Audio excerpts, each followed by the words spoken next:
This week on Healthy Living, the healthy life expectancy in Africa rises by almost 10 years. We'll have the details. What is the most important factor to living a long and healthy life? Your answers are coming up.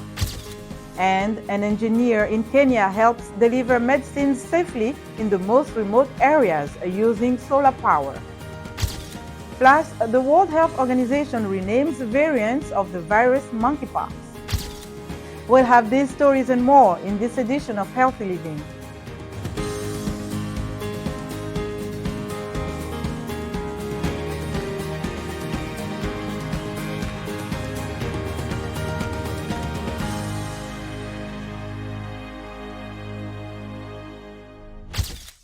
Hello and welcome to Healthy Living. I'm Lina Khmoudou. People in Africa are living longer, an increase from 46 years to 56 years, according to the World Health Organization. In its State of Health in Africa report, the WHO says healthy life expectancy in Africa increased by nearly 10 years between 2000 and 2019. The WHO report indicates that Africa has seen an increase in life expectancy because, among other things, it has benefited from better access to essential health services, some improvements in reproductive and child health, and progress made in the prevention and treatment of some infectious diseases.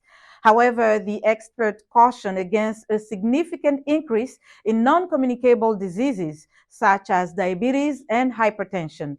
Life expectancy refers to the number of years a person can expect to live. Experts say it captures the average age of death in a population and is an important indicator of people's health.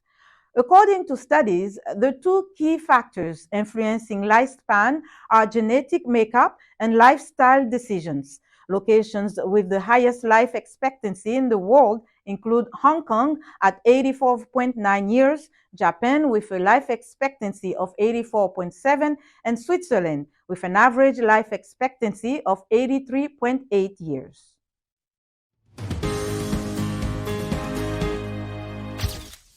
Dr. Deborah Mchaile is a pediatrician at Arusha Lutheran Medical Center. She tells us more about healthy life expectancy. Life expectancy differs according to different regions of the world. And I guess this is solely dependent on the health status of the country, the socioeconomic status of the country, the demographics of the country. We expect, of course, the life expectancy in the more high-income and wealthier countries to be a bit higher than in low socioeconomic status countries. The gender of the person, the general genetics of the person, these are different factors that do have an effect of your life expectancy, your access to health care, your diet, your lifestyle that you currently live in, and of course, the political stability of the country, basically wars, crimes, all those have a big influence on life expectancy. Childhood health has a very big impact on your life expectancy. As a pediatrician, we believe that the first 1,000 days of life, so basically from birth to under 5, those are the most important years to shape a child. And that's where you need to get it right nutritionally and socially also. Because they do not only have an impact on the growth of the child, they also have an impact on cognitive health. They have an impact on how this child will turn out in the long run. With respect to the current reports, it is encouraging as a clinician to see that our life expectancies have gone up. I think there have been so many advances in healthcare and a lot of advances economically in different countries.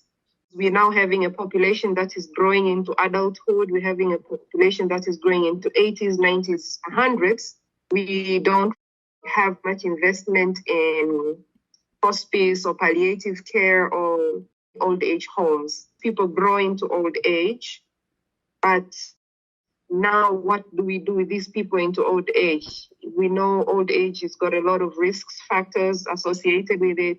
I do wish to raise an alarm to countries, to clinicians to start preparing for this age group.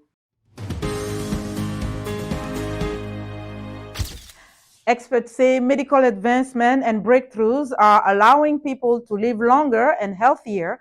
However, many people are losing their lives due to health issues like malaria, HIV, obesity, and COVID-19.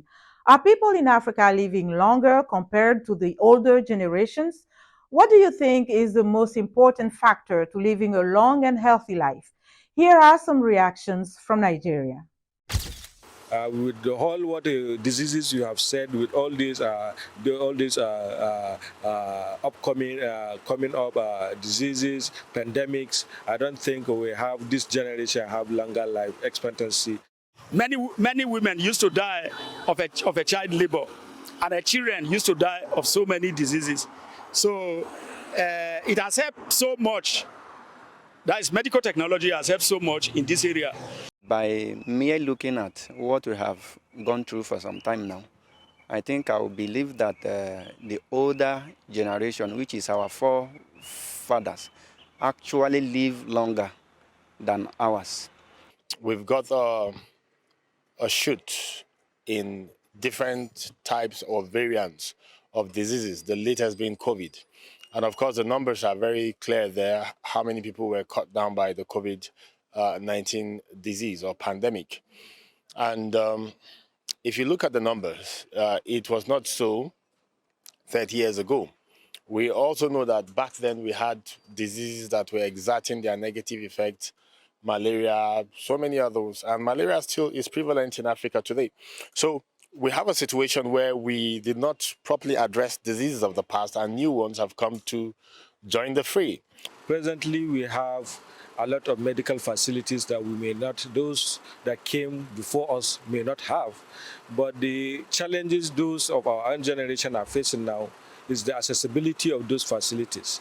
If those who have access to the medical facilities, certainly they will live longer than those who do not have the access.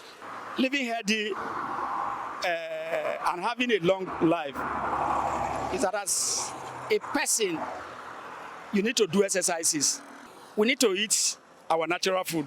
There are still some people that you believe that science also has improved in terms of food preservation. I think Africa, we don't actually need food preservation, because if we live on natural things, I think we will be able to achieve the longevity of the lives of our forefathers. If you have a healthy earth from your soil to your climate, your atmosphere and everything, you live healthier. But we're in an era again where issues of climate change have not been properly attended to. You see pollution of diverse sort, you see unhealthy levels of carbon emission. How will these factors not affect longevity? So these are all issues that we need to look at. The World Health Organization has renamed variants of the virus monkeypox. The Congo Basin is now clade 1 and clade 2 for the West African variants, with 2 subclades.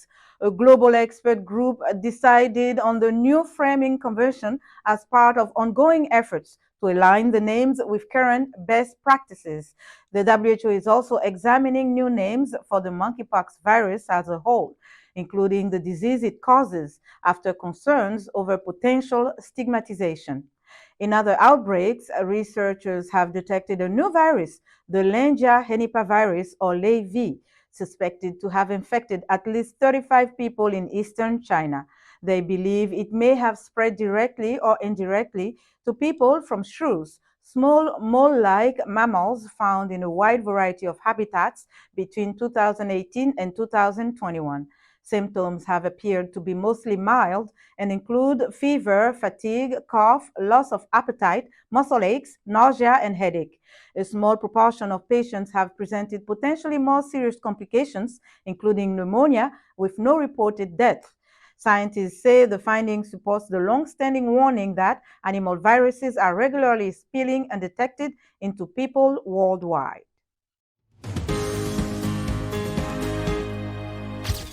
As the US reels from a surge of recent mass shootings, some engineers are focusing on how to prevent death and injuries. VOA's Julie Tabo spoke with a couple of entrepreneurs who have developed gun detection technologies. Take a look.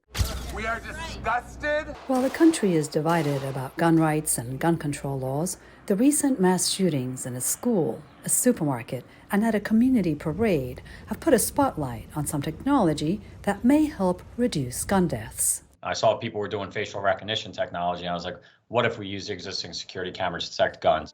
Layhif's company, Zero Eyes, developed gun detection software that uses artificial intelligence to analyze data from existing security cameras to look for a gun. Once the software determines there's a gun present, we hit dispatch, and that alert goes through to our clients, and simultaneously will go to 911.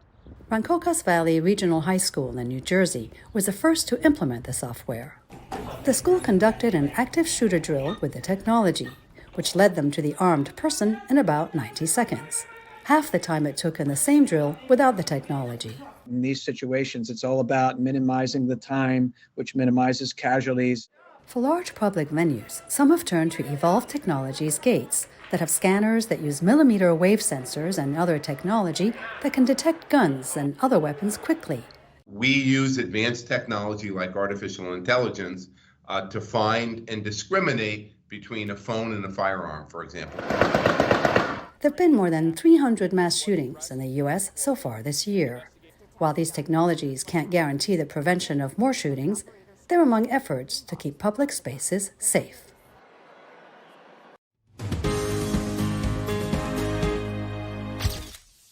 Nora Majero is the Kenyan engineer who created Vaxibox, a small mobile solar-powered refrigerator that stores medicine to transport them in the most remote areas of the country. Take a look.